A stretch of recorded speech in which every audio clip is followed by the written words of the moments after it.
messieurs, chers jurés, fermons les yeux un instant. Imaginez une rue animée au cœur d'une ville presque endormie en 1938. Dans ce lieu précis, un homme se rue à toute allure. Sa destination, une modeste boutique de farce et attrape implantée depuis peu entre deux écrins de béton. L'homme est armé. Armé non pas d'une arme conventionnelle, mais d'une brique, prête à frapper. Et à l'instant même où l'objet entre en l'air, quelqu'un crie « Sale parasite !» Aux alentours, les passants baissent les yeux. Ils marchent plus vite. Cette scène, c'est le silence de l'indifférence. C'est l'acceptation de l'inacceptable. Pourtant, c'est ce que fut en 1938 la nuit de cristal. Et si, ensemble, au cours de ces prochaines minutes, nous décidons de briser ce silence? Parce que l'antisémitisme, ce n'est pas juste une question de mots ou d'insultes, mais comme tout autre acte discriminatoire, une brèche dans la société. Toutefois, certains en viennent à se demander pourquoi se préoccuper de l'antisémitisme.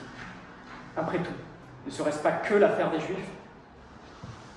Eh bien, tout d'abord, il faut comprendre que l'antisémitisme n'est pas une erreur du passé que l'on aurait corrigée. Non, c'est bien présent. Hélas, même d'actualité. En 2024, ce sont plus de 1570 actes antisémites déclarés en France. Entre sale juif et un bon juif est un juif mort, on s'y perd vite. Mais ce qu'on a tendance à oublier derrière ces mots, ce sont bien les destinataires, ces personnes, ces familles, ceux qu'on malmène. Et moi, qui ne suis pas juif, comme certains d'entre vous dans l'auditoire, je ne pourrais prétendre savoir ce que l'on ressent en étant victime d'antisémitisme. Mais je suis convaincu d'une chose, notre République lutte. Peut-être pas assez résolument selon certains, mais elle lutte. Elle lutte contre les discours de haine qui résonnent dans nos quartiers et sur les réseaux sociaux. Depuis le 6 mai 2024, elle est à l'honneur des initiatives de répression des discriminations à travers les assises de lutte contre l'antisémitisme. Mais elle lutte aussi à travers l'article 225-1 du Code pénal pour que des personnalités comme Serge Klarsfeld puissent dénoncer les sorts de ce fléau. Pourtant, certains osent encore minimiser, détourner, justifier l'antisémitisme, comme s'il y avait un doute, une excuse, un débat à avoir. Mais non, l'antisémitisme ne peut pas être une opinion, mais bien une faute, une ignominie. Car accepter l'antisémitisme aujourd'hui, ce serait accepter le racisme, la xénophobie, la haine sous toutes ses formes.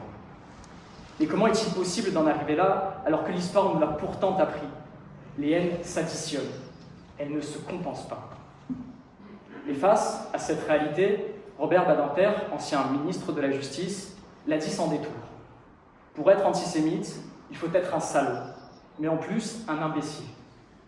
Comme celle-là, il est des phrases qui ne se discutent pas, et seulement se rappellent. Mais malgré la force de ces mots, il reste encore bien des pas à franchir. Alors, que faire? Que faire pour relever la tête et véritablement punir le révisionnisme? Que faire pour que la République se dresse, fidèle aux lois Guesso et inébranlable dans l'application de ses principes? Je vous le demande, chers jeunes.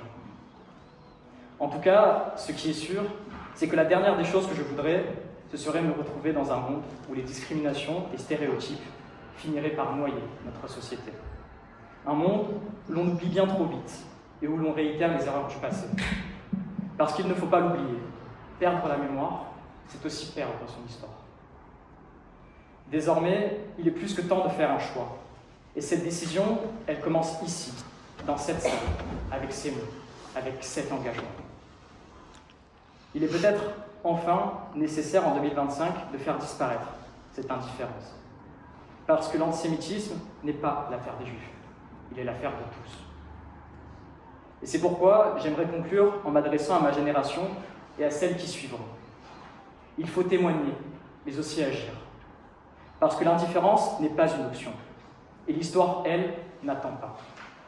Nous sommes ceux qui porteront la mémoire, et avec elle, la responsabilité de ne jamais la laisser partir. Merci.